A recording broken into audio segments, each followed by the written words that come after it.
Bonjour à toutes et à tous, bienvenue à ce webinaire organisé par les éditions Novalis. Je me présente, je m'appelle Marie Zissis et je suis éditrice chez Novalis.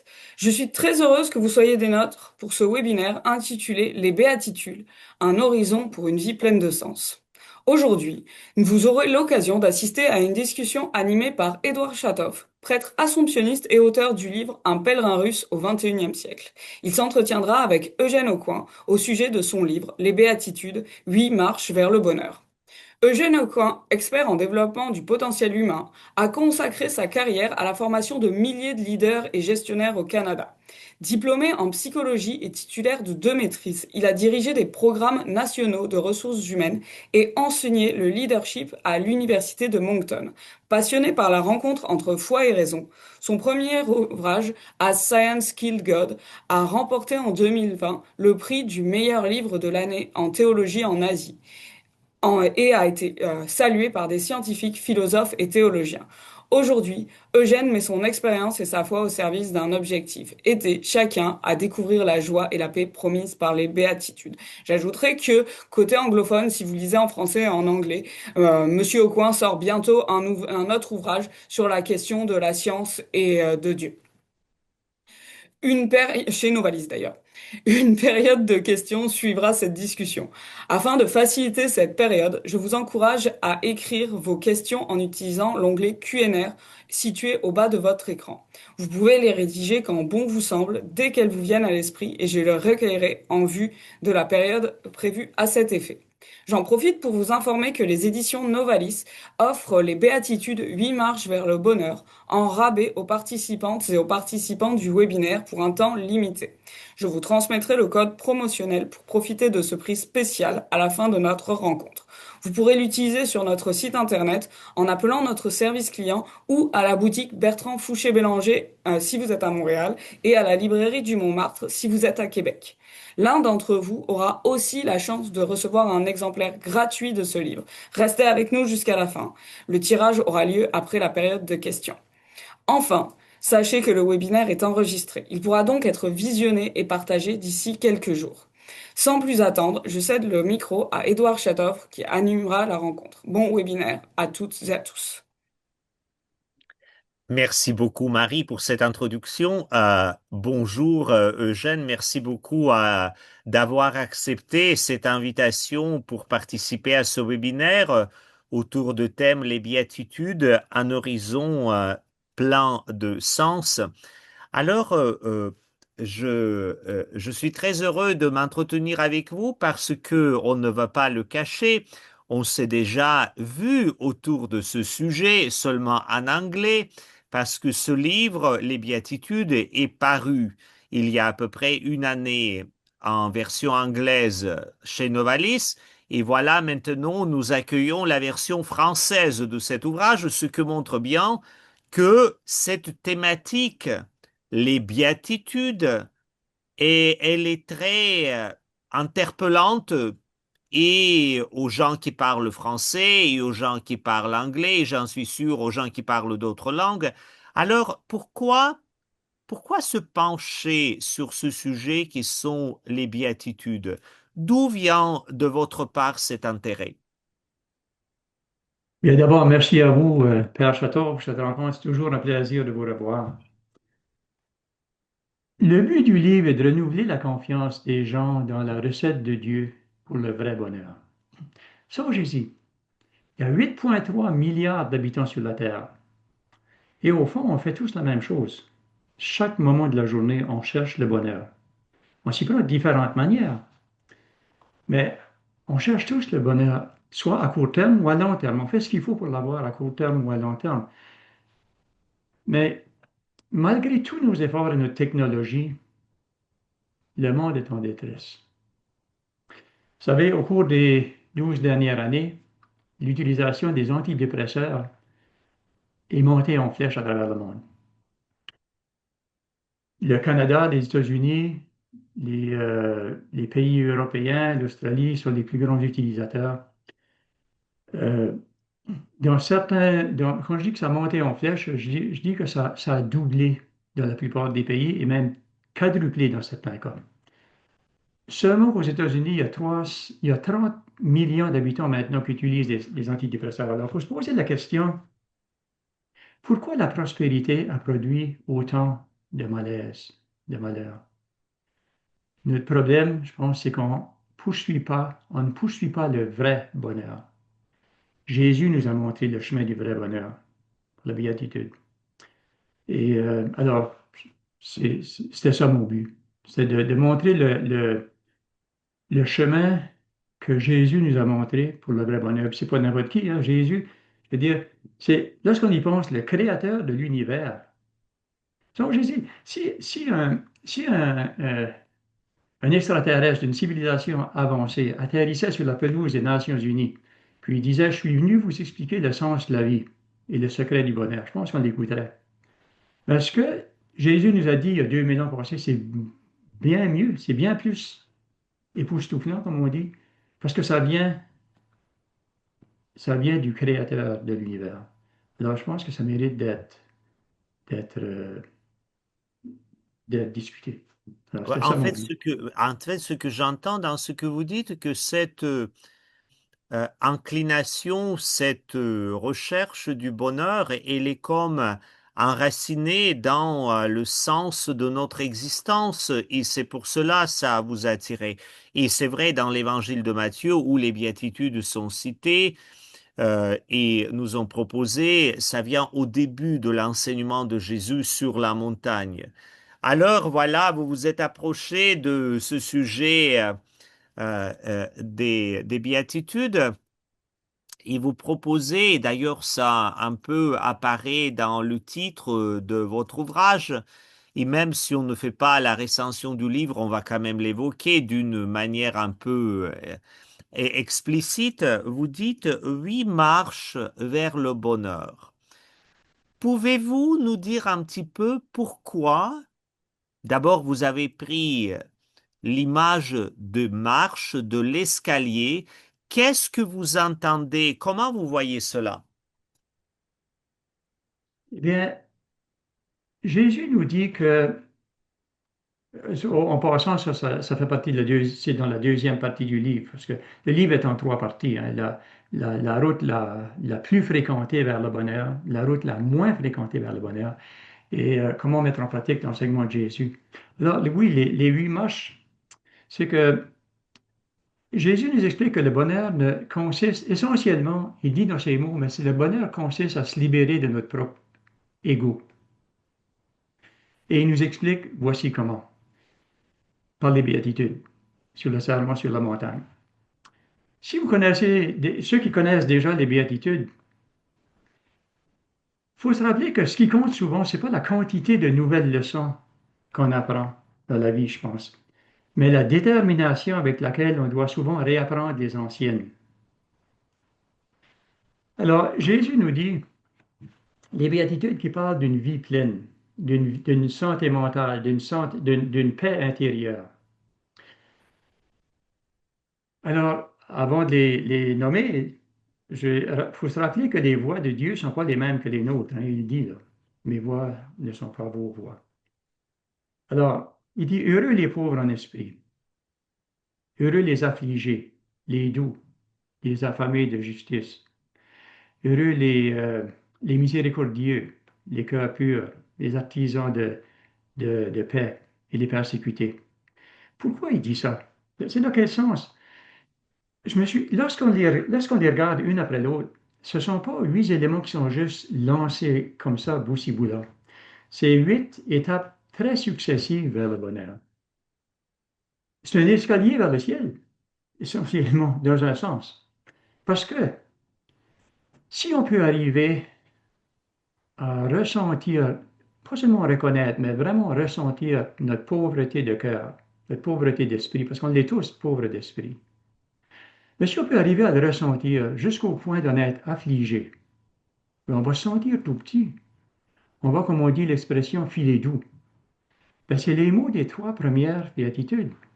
Heureux les pauvres en esprit, heureux les affligés, ceux qui pleurent, heureux les doux, dans cet ordre-là. Qu'est-ce qui arrive à ce moment-là, si on peut arriver à vraiment le ressentir avec la grâce de Dieu, qu'on peut ressentir ces choses-là, ressentir vraiment et en être affligé notre petitesse, notre pauvreté spirituelle, eh bien, ça rétrécit notre ego. Puis en cela, ça fait de la place pour Dieu. Parce que si on est rempli de soi-même, il n'y a plus de place pour Dieu. Puis c'est le début d'une guérison. Puis qu'est-ce qui arrive lorsqu'on a été malade? On récupère l'appétit, un appétit perdu. Heureux les affamés de justice, d'un monde beau et juste, d'un monde bon. Puis si on a faim d'un tel monde, ben on voudra faire notre part pour y contribuer, n'est-ce pas? Puis quelle meilleure façon d'y contribuer que de se pardonner les uns les autres, être miséricordieux les uns envers les autres, heureux les miséricordieux. C'est la prochaine. Puis lorsqu'on est miséricordieux puis on pardonne à tous, ben qu'est-ce que ça fait? Ça purifie le cœur. Heureux les cœurs purs. Avec un cœur pur, on a la paix intérieure. Puis avec la paix intérieure, on devient naturellement des artisans de paix. On ne peut pas faire être autre que des artisans de paix si on a la paix intérieure, malgré toute persécution.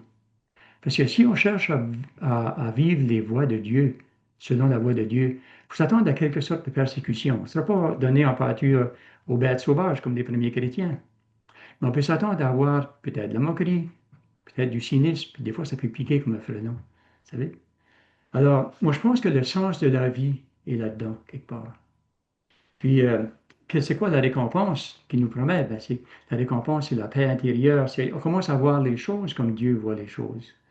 Le stress disparaît et puis on dort mieux. Les béatitudes, alors, en fin de compte, les béatitudes, c'est une libération de soi-même, de notre ego. Puis là, lorsqu'on peut se libérer de soi-même, on devient la meilleure version de soi.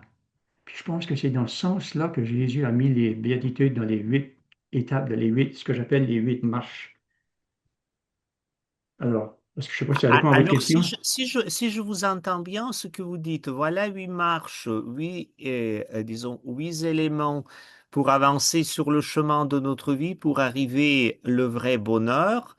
Et c'est là quand même, ça vaut la peine de donner une certaine définition de ce bonheur. Et ce que j'entends, c'est que vous dites que être heureux, vivre le bonheur dans notre vie, ce n'est pas un état statique, c'est un moment de libération de nous-mêmes, en fait, pour devenir toujours la meilleure version de nous-mêmes. Est-ce que je vous entends bien? Oui, absolument, c'est exactement cela. Parce que pour moi, le bonheur, c'est pas, c'est pas devenir un en meilleur serviteur de notre ego. Parce que Parce très que souvent, c'est ça la route empruntée, Jean, et vous êtes en train de nous dire, très c'est souvent, ça nous la route. devenons les meilleurs serviteurs de nos égos. Oui, c'est ça la route la plus fréquentée. On passe notre vie à essayer de devenir un en meilleur esclave de notre propre ego qui nous dicte ses volontés. Jésus nous dit, c'est pas ça le sens. Euh, non plaise à tous les livres sur le développement personnel qui veulent c'est toutes des choses pour des choses qui nous combleraient. Alors, c'est pas ça. C'est se libérer du fardeau de servir notre propre ego. C'est un. Songez-y. L'Ancien Testament, les 10 commandements, fais pas ci, fais pas ça. Ça nous empêche de faire des choses qui nous rendraient très malheureux. Tu sais, ne pas tuer, ne pas voler, ça nous rendrait malheureux si on le faisait. Mais c'est seulement la moitié de la recette. Ne pas faire ci, ne pas faire ça, ça nous empêche de faire des choses qui nous rendraient malheureux. Mais Jésus est venu nous dire l'autre moitié de la recette, comment être positivement heureux. Ça, c'est le Nouveau Testament. Il a dit, je ne suis pas venu pour abolir les prophètes, pour abolir ce que disaient les prophètes, je suis venu pour l'accomplir. Alors, l'accomplir, la recette, c'est le Deuxième Testament.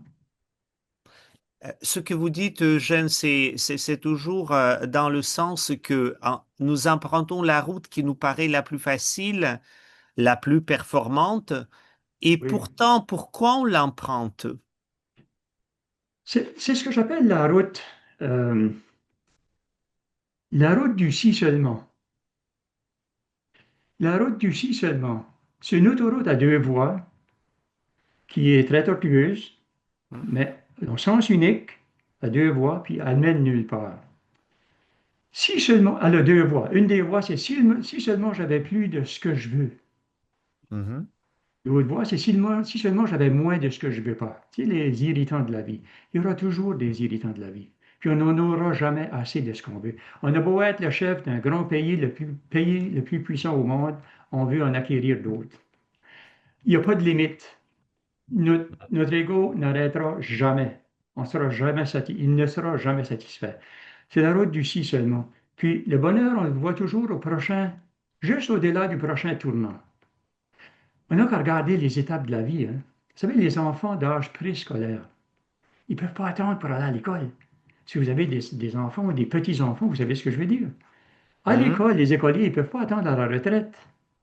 Les retraites, à la retraite, à la, à la graduation. Les Ouais, écoliers, ils ne peuvent pas attendre à la graduation. ouais.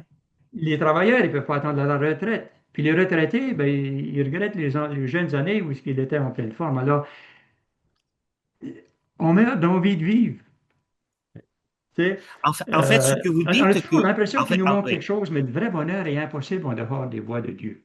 Mais C'est pas en bon? fait, vous dites ce que quand on emprunte cette route facile, en fait, on est toujours absent de lieu où on est.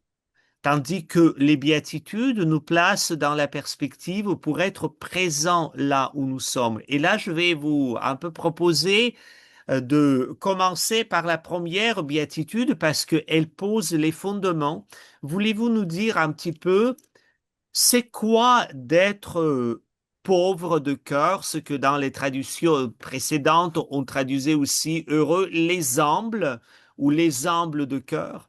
Comment de ne pas confondre ou comment faire la distinction en bon discernement entre la pauvreté de cœur et la misère du cœur?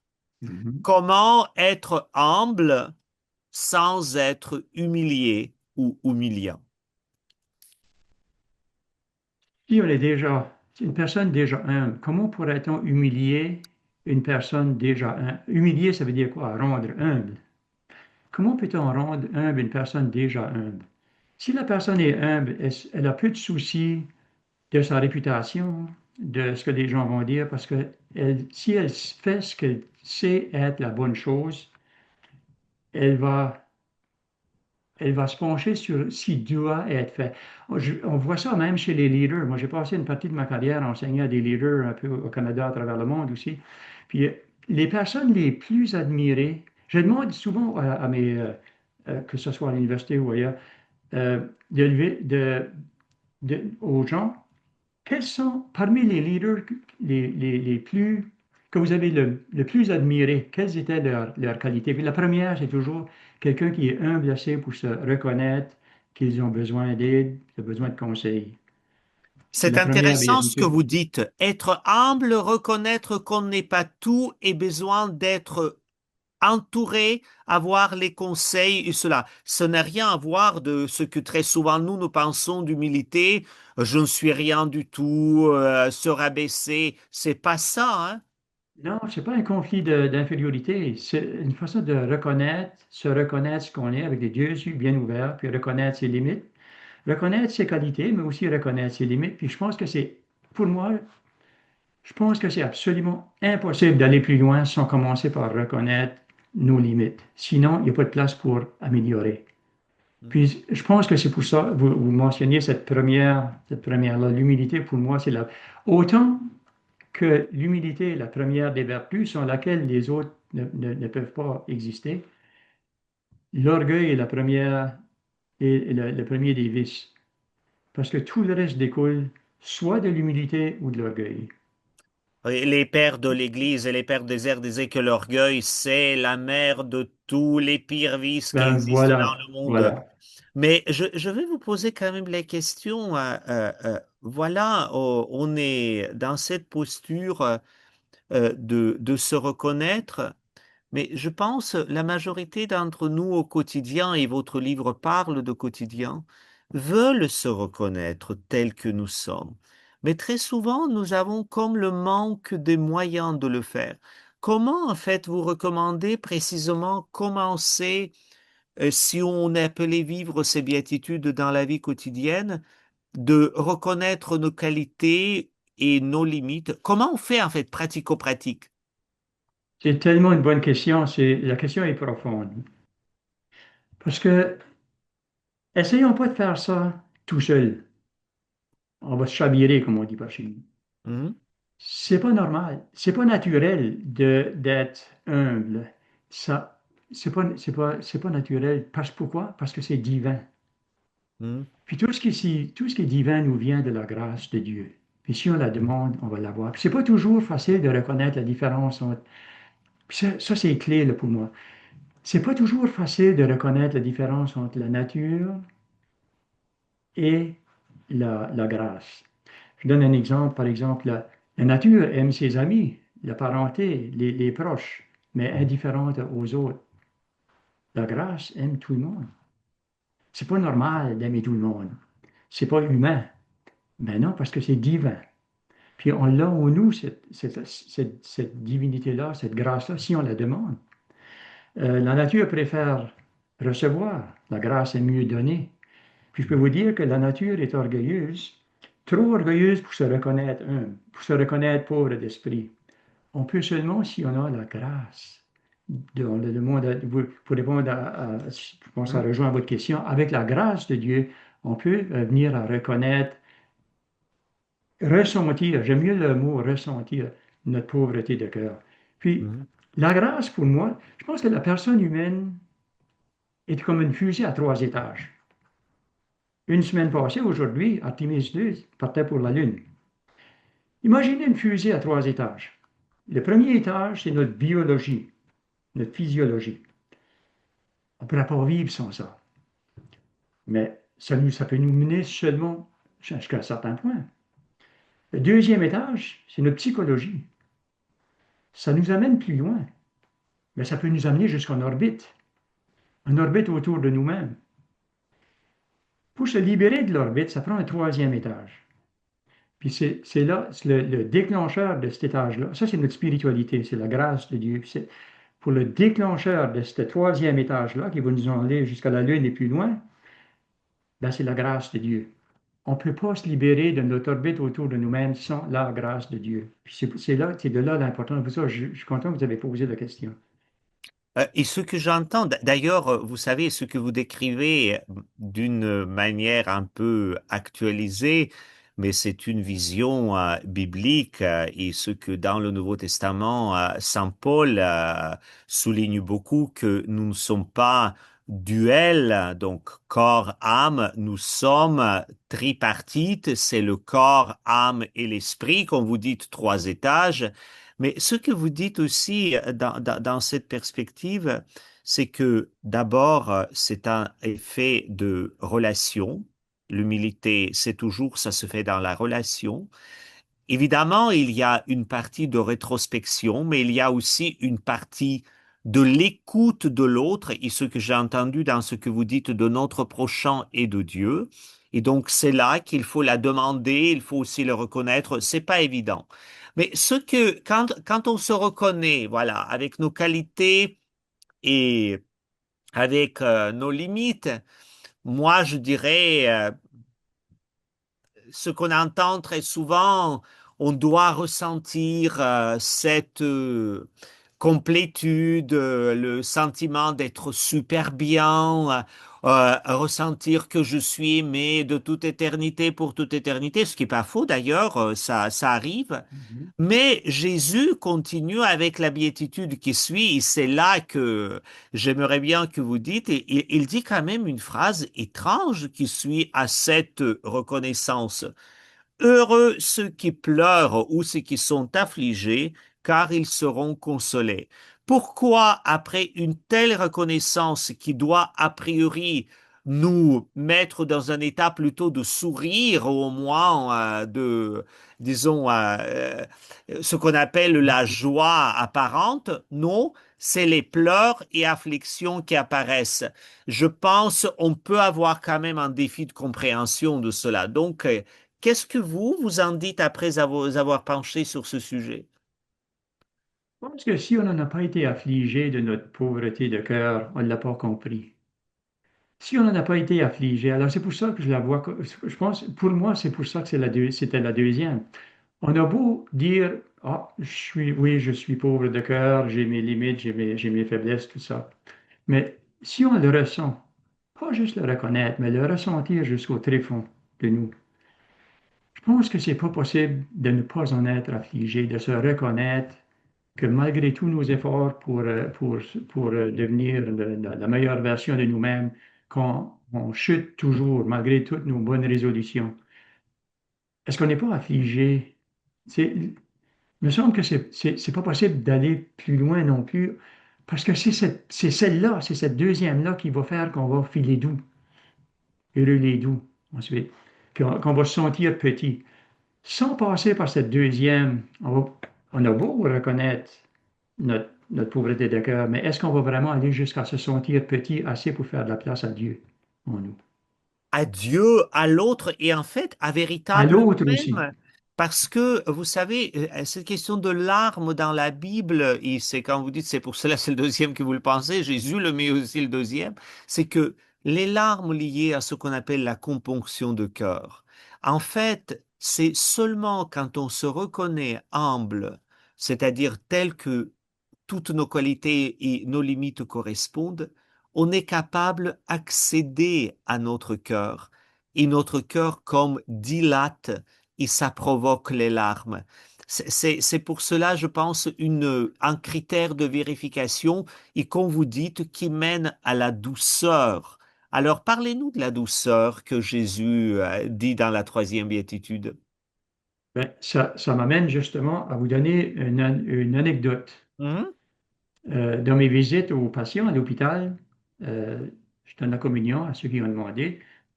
Une dame, un jour, je lui ai demandé de réciter Notre Père avec moi avant de lui donner la communion.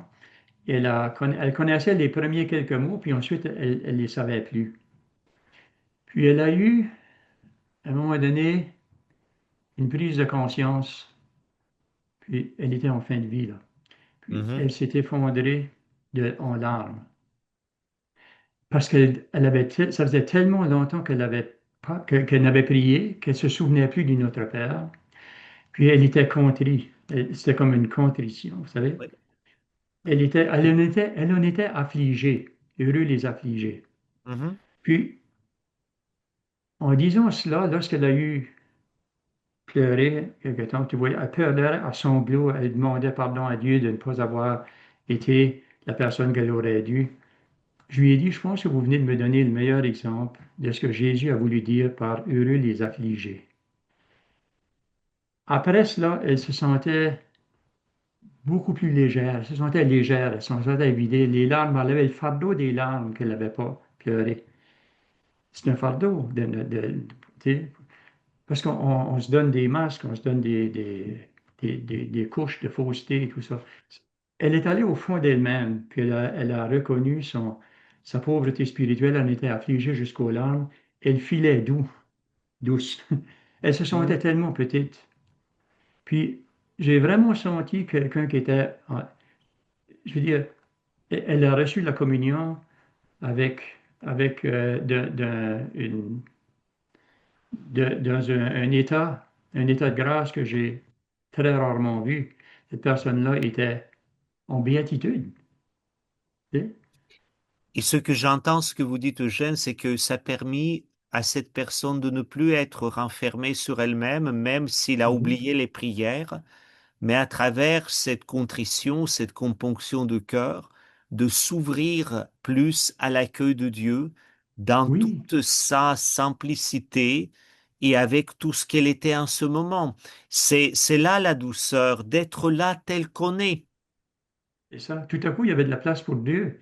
Et là, si Dieu est en nous, comment ne pourrait-on pas être doux? Hmm.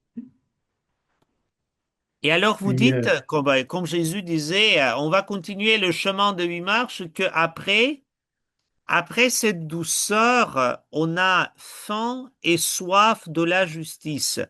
Quel est le rapport entre la douceur et la justice?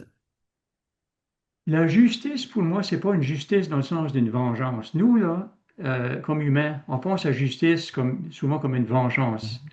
Dieu te voudra ça, tu vas brûler. Non. C'est c'est pas ça. La justice de Dieu est pleine de miséricorde. Prenons la parabole de l'enfant prodigue. Quelle justice y avait-il, pensez-vous? L'enfant prodigue qui s'en va, il dépense tout son héritage, avoir bien du plaisir, puis ensuite il s'en revient le cœur contrit. Le fils, lui, qui a resté à la ferme, il travaille toujours, il est là. Quelle justice pensez-vous qu'il y avait ça? La justice de Dieu, si c'était notre justice, on dirait c'est le fils qui a resté, et non pas l'enfant prodigue qui méritait le festin. Dieu nous dit dans sa justice à lui, sa justice, elle est pleine de miséricorde. Alors avoir fin de justice, c'est la justice divine. Comme je disais, c'est un monde juste serait un monde bon, un monde vrai, authentique. Il n'y aurait plus de fausseté, il n'y aurait plus de guerre, il y aurait plus on arrêterait de dépenser au-dessus de nos moyens comme pays afin d'envoyer nos dettes à nos descendants, à nos enfants, nos petits-enfants, puis ça empire. Euh, on n'aurait plus besoin de se protéger les uns des autres avec des bombes de plus en plus sophistiquées jusqu'aux bombes nucléaires. On parle de la réduction des armes nucléaires. On a seulement réduit le nombre de fois qu'on peut détruire la planète entre nous. On peut seulement la détruire 20 fois maintenant.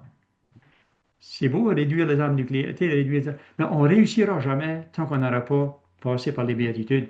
Lorsqu'on apprendra à être heureux, lorsqu'on cherchera notre béatitude par les moyens divins, on cessera de courir après par le chemin la route des si seulement. Oui. Et cette recherche de la justice nous mène vers ce que vous avez déjà évoqué, vers la Oui. miséricorde et ce qu'on appelle Vers- la pureté de cœur, qui est vraiment la substance de cœur de Dieu, quelque part même. Avant que je vais ce- vous inviter à méditer avec nous et réfléchir avec nous sur ces deux béatitudes, je vais les lier en deux, non pas parce que ça me plaît, mais parce que dans un des commentaires les plus célèbres, Saint Bernard de Clairvaux, qui commentait la béatitude heureux les cœurs purs, parce que vous savez, beaucoup de croyants sont préoccupés par les cœurs purs.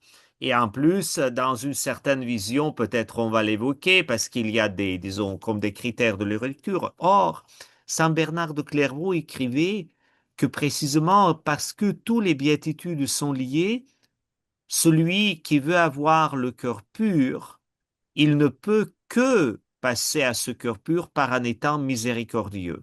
Pas de miséricorde, pas de cœur pur. Alors, oui. comment vous liez, comment vous voyez, comment vous vivez, interprétez ces deux béatitudes? Heureux les miséricordieux, heureux les cœurs purs. Commençons par la première, qui est la cinquième béatitude. Heureux les miséricordieux. Lorsqu'on a eu faim d'un monde beau et juste, il me semble qu'on ne peut pas faire autrement que de vouloir y contribuer notre part. Et comme je disais, Mhm. quel meilleur moyen peut-on utiliser pour contribuer à un monde bon et juste et beau et un monde divin que de se pardonner les uns les autres? Pardonnez-nous nos péchés comme nous pardonnons à ceux qui nous ont offensés.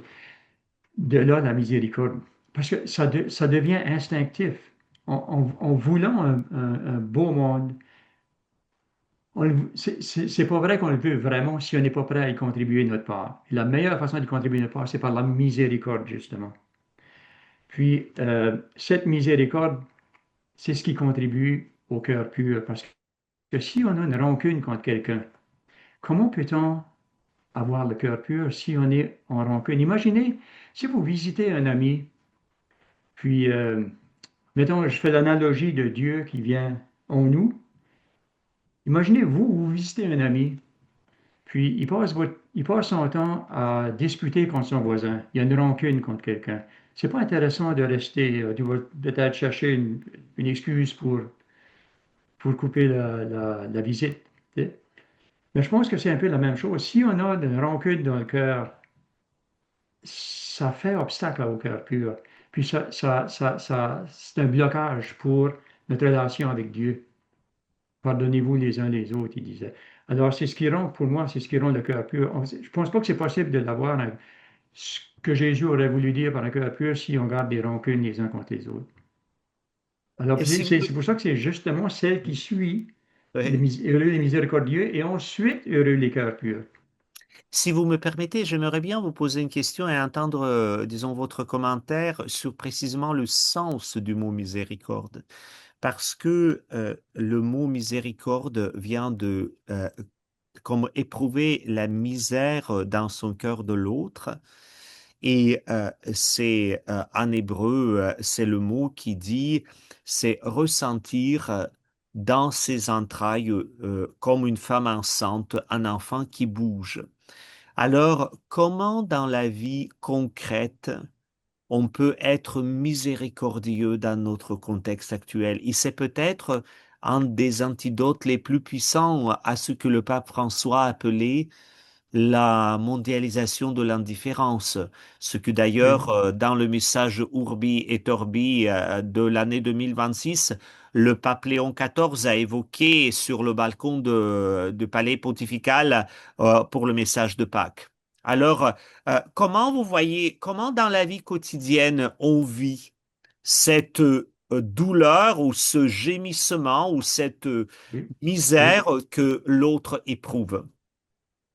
Eh bien, justement, j'aimerais vous donner une autre analogie du monde réel que j'ai vu, toujours dans mes visites aux patients, où l'état d'être miséricordieux a, a donné une béatitude Mhm. directement. Je demandais à un monsieur aux soins palliatifs, comme je demande souvent à des gens dans le palliatif, quel a été le plus beau moment de votre vie? Mhm. Ben, il m'a répondu, à ma surprise, il dit, ça fait depuis 2 semaines. Ah oui? J'ai dit, ça fait 2 semaines qu'il était au palliatif. J'ai dit, pouvez-vous m'expliquer ça? Il dit, bien oui, il dit, dans ma famille, il y avait beaucoup de chicanes. On se parlait jamais de choses profondes comme de l'amour, de l'affection. Il n'y avait pas de signe d'affection, on était toujours chicanes, il y avait beaucoup de rancune, etc. Puis depuis que je suis ici, ben, les gens viennent me voir, puis il y a une atmosphère. Chacun reconnaît sa contribution au problème des chicanes qu'il y a eu, reconnaît sa pauvreté spirituelle. Chacun en était affligé, chacun filait doux, puis chacun voulait faire la paix.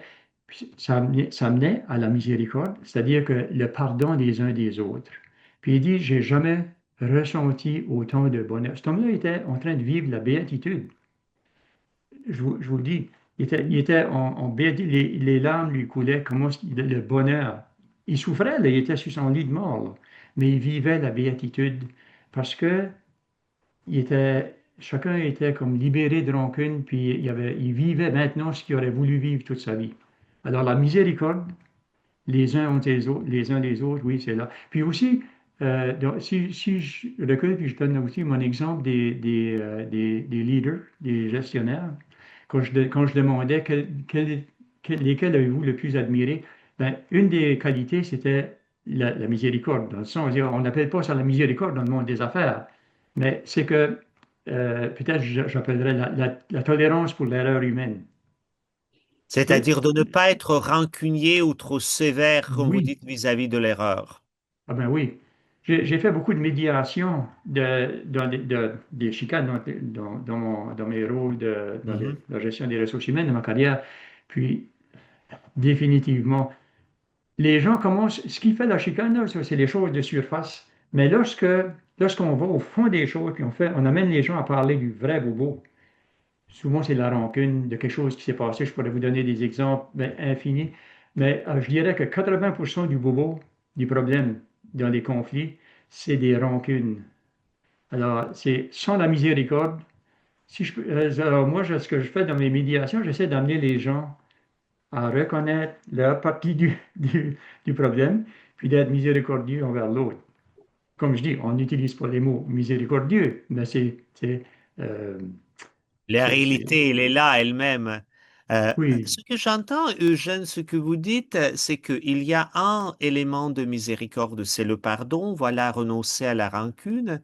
Mais il y a un autre accent que vous avez et un élément que vous avez évoqué en donnant cet exemple de la personne qui était en soins palliatifs vers la, disons, se préparant vers la mort physique. Vous l'avez dit, quel est le meilleur moment de votre vie? Et en fait, vous avez évoqué la gratitude. Cette personne a vécu un moment de gratitude. Une partie de miséricorde, c'est la gratitude, ce qui est lié aussi au cœur. Vous Ben, savez, dans les fameuses révélations de Sacré-Cœur, quand Jésus dit que le monde est en gras, précisément pour entrer dans le mouvement de Dieu, il faut apprendre la gratitude. Ici, vous me permettez, j'aimerais bien entendre votre commentaire, votre réflexion à partir des béatitudes. Est-ce que, en fait, le cœur pur, c'est le cœur qui sait véritablement rendre grâce? je pense que oui. Je pense qu'un cœur pur qui ne saurait pas rendre grâce ne serait pas un cœur pur. Je pense que c'est un ingrédient très important, oui. On est tellement à la merci de tous les événements qui nous entourent. On n'a pas mérité, on n'a pas choisi de venir au monde. On n'a pas choisi de venir au monde des pays industrialisés. Il y en a qui viennent au monde, comme on dit, pas les deux pieds dans la boue, là. Mais tu sais, lorsqu'on dit qu'est-ce que j'ai fait pour mériter toutes les bénédictions que j'ai eues, comment peut-on ne pas rendre grâce? C'est pas nécessairement seulement, c'est pas parce qu'on a un cœur pur, parce que si la minute qu'on dirait que qui que ce soit dirait j'ai un cœur pur, ça serait ne pas avoir un cœur pur. Vous savez? Mais ce que Les, j'entends les, dans les ce que plus vous grands. dites, Pardon? oui, ce que j'entends dans ce que vous dites, un cœur pur, c'est de reconnaître les bontés et de cultiver la bonté là où nous sommes. Oui. Puis ça prend de l'humilité.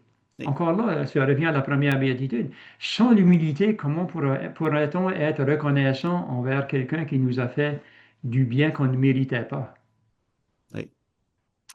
Alors, il y a la béatitude de cœur pur qui mène à être les artisans de paix. Et moi, je vais vous dire, pour être les artisans de paix, peut-être nous devons passer à une conversation avec des autres. Parce que précisément, la paix ne se vit pas tout seul, ça se vit dans la conversation. Et nous avons quelques commentaires et une question déjà. Et j'invite tous les participants et participantes si vous en voulez maintenant, n'ayez pas hésité, ne pas tarder et écrire vos questions dans l'onglet questions-réponses. Tout dépend selon les paramètres de votre ordinateur. Est-ce que ces lettres figurent en français ou en anglais?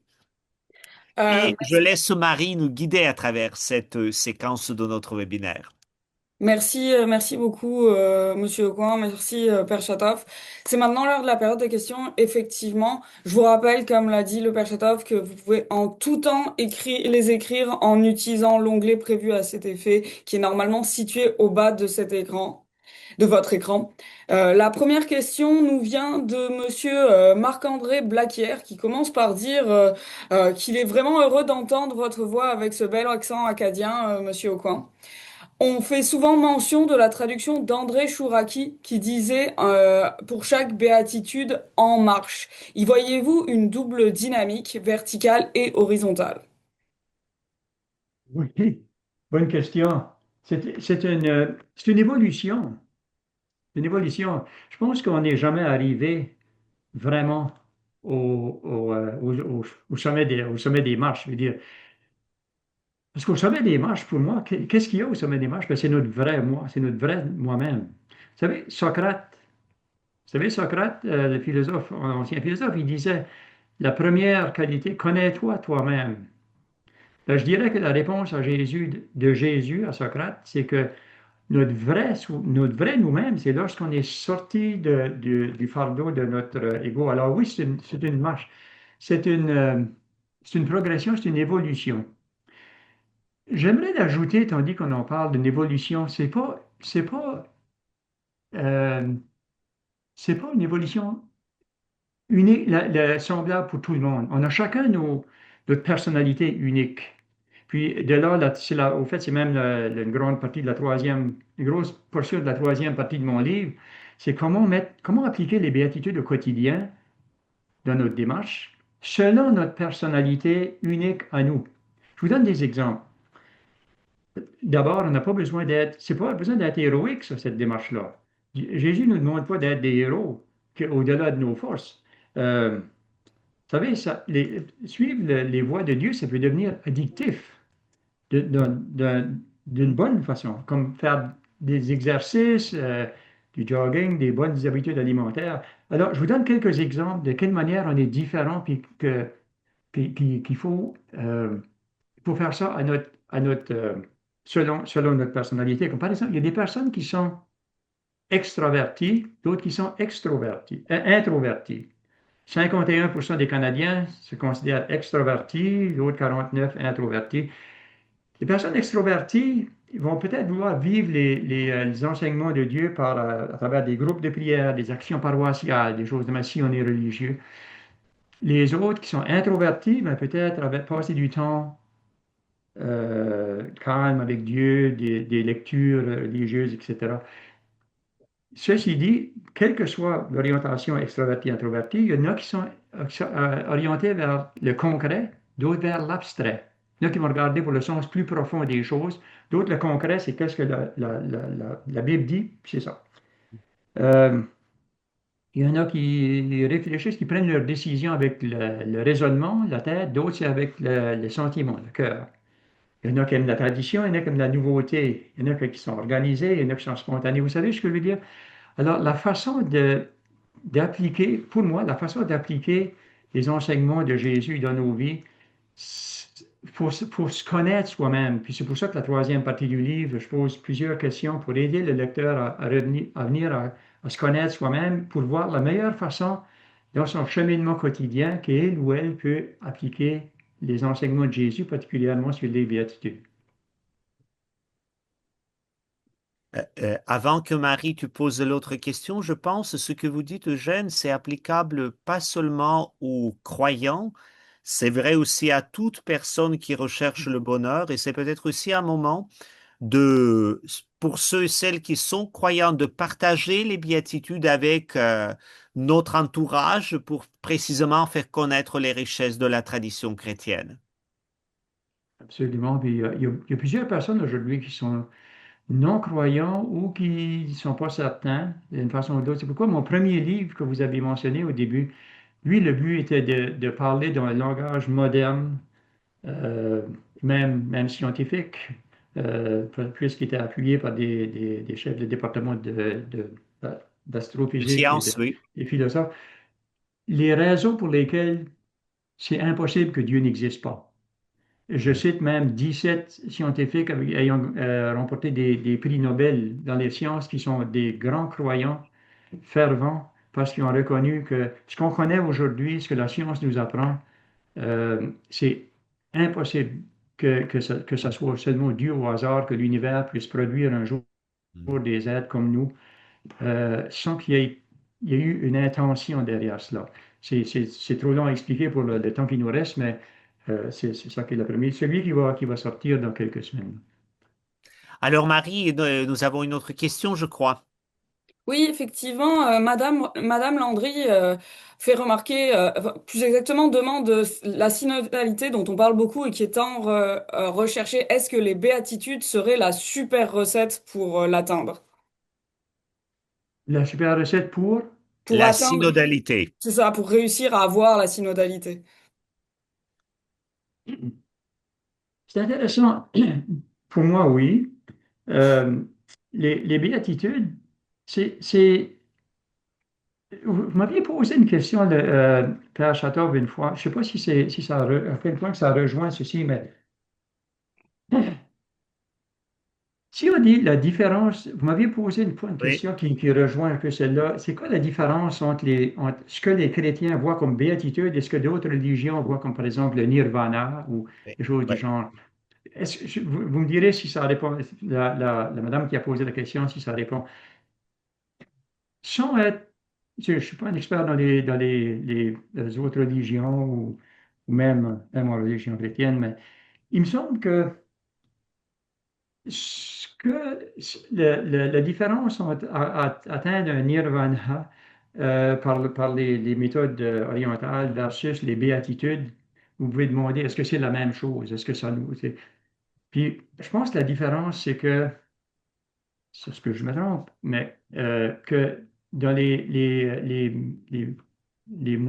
voyons, les grandes religions comme mettons le bouddhisme, si le but ultime est l'union avec la nature, avec l'univers, avec le nirvana, que les béatitudes, c'est arriver à l'union avec le créateur de l'univers.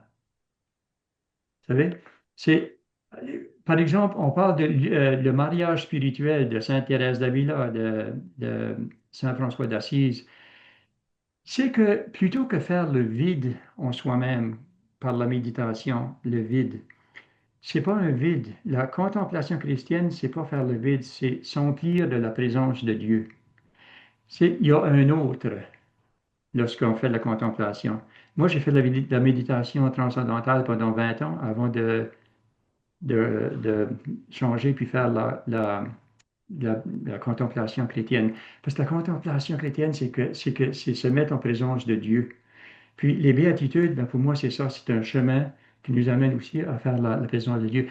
Je ne suis pas certain que je réponds à la question. Est-ce Je que pense aussi, peut-être pour centrer que la question qui était posée, elle est sur la place de l'écoute de Dieu, de l'esprit en communauté, donc qui est la synodalité, pour oui, prendre les décisions et les appliquer.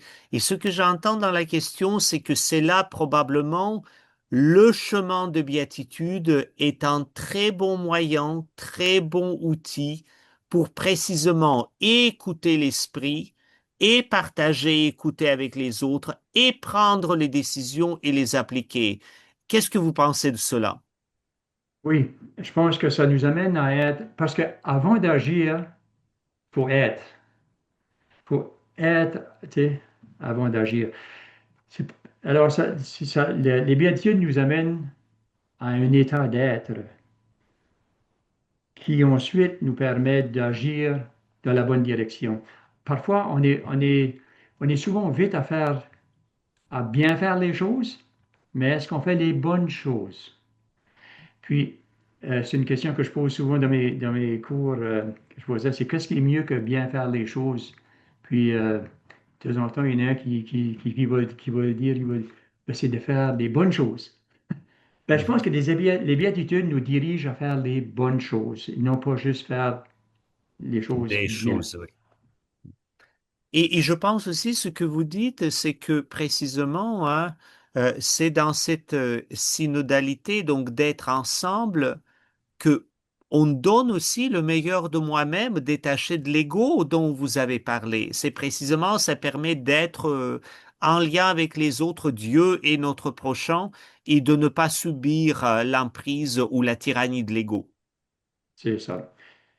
Je pense que mes études en psychologie m'avaient appris que c'est pas possible de se libérer de son ego. Tout ce qu'on fait revient à soi-même, même lorsqu'on fait du bien, que ça revient à soi-même parce qu'on veut avoir le bon sentiment, etc., etc. Mais je pense qu'on peut aller au-delà de ça par les béatitudes. Puis Jésus nous a montré le chemin de se détacher de notre ego, ou au moins de réduire assez petit que Dieu ait de la place en nous. Puis là, là, on Marie, peut dépasser l'ego. Pardon. non, non, c'est Marie, je pense qu'il y a le dernier commentaire probablement ou dernière question. J'ai plutôt des commentaires à ce stade-là. Le premier, cela dit, c'est une réponse de Madame Landry qui dit l'accueil et l'union totale avec le Créateur dans la réalisation de son projet d'amour pour toutes et tous, ensemble comme humains qui se divinisent, excusez-moi, avec lui par les béatitudes. Elle vous remercie, elle est tout à fait d'accord avec vous. Ah ben merci, gentil. Sinon, j'ai plusieurs de messages qui vous remercient pour cette discussion qui était vraiment très intéressante, qui a beaucoup été appréciée. Excusez-moi. Et je et de personnes qui disent qu'ils vont lire votre livre avec plaisir parce que c'est un sujet important qui a beaucoup d'importance dans leur vie. Malheureusement, notre séance tire à sa fin. En conclusion de ce webinaire, je voudrais vous remercier encore une fois, une dernière fois, Monsieur Aucoin, d'avoir participé à cette discussion et discuté avec nous de ce sujet passionnant. Euh, Si vous n'avez pas eu le temps de poser vos questions, vous pouvez me les envoyer par courriel. Je les transmettrai en votre nom aux intervenants.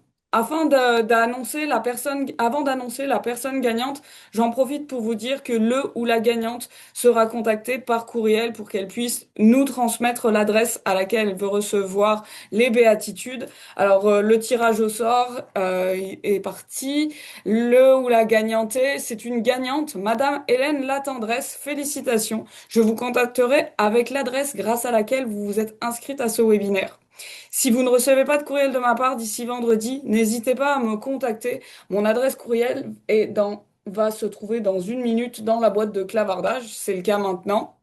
Je vous rappelle, chers participants, que Novalis vous offre un 25% de rabais à l'achat du livre Les Béatitudes, 8 marches vers le bonheur. Je vous transmets le code promotionnel pour profiter de ce rabais. Il est également dans la boîte de clavardage. Je ne sais pas pourquoi je vous montre mon autre écran qui n'existe pas pour vous. C'est situé à la droite de votre écran. Il vous sera également envoyé par courriel dans le courant de la semaine prochaine avec le lien de la vidéo disponible sur notre chaîne YouTube. Vous avez jusqu'au 29 avril 2026 inclusivement pour profiter de la promotion. Enfin, en partenariat avec le centre Le Pèlerin, nous faisons tirer au sort 2 paires de billets, une en mars, donc c'était lors du dernier webinaire, et l'autre en avril, c'est-à-dire aujourd'hui, pour le concert de Grégory Charles. Ce concert, Une voix, 10 doigts, sera l'occasion de célébrer les 25 ans du centre et les 35 ans de carrière de Grégory Charles. Il aura lieu le 2 mai 2026 à 14 heures à l'Oratoire Saint-Joseph de Montréal. Pour plus d'informations, n'hésitez pas à consulter le site internet du centre Le Pèlerin. J'ai également mis le lien dans la boîte de clavardage. Alors, le gagnant ou la gagnante de la paire de billets disponible cette semaine c'est une gagnante, encore une fois, Madame Suzanne Auger. Félicitations. Je vais également vous contacter avec l'adresse grâce à laquelle vous vous êtes inscrite à ce webinaire. Si vous ne recevez pas de courriel de ma part d'ici vendredi, n'hésitez pas à me contacter. Mon adresse est, comme je l'ai dit tout à l'heure, dans la boîte de clavardage. Finalement, merci à vous tous, les participants et les participantes de ce webinaire. J'espère que vous avez apprécié ce webinaire. Au nom de toute l'équipe, merci encore et bonne fin de journée à vous.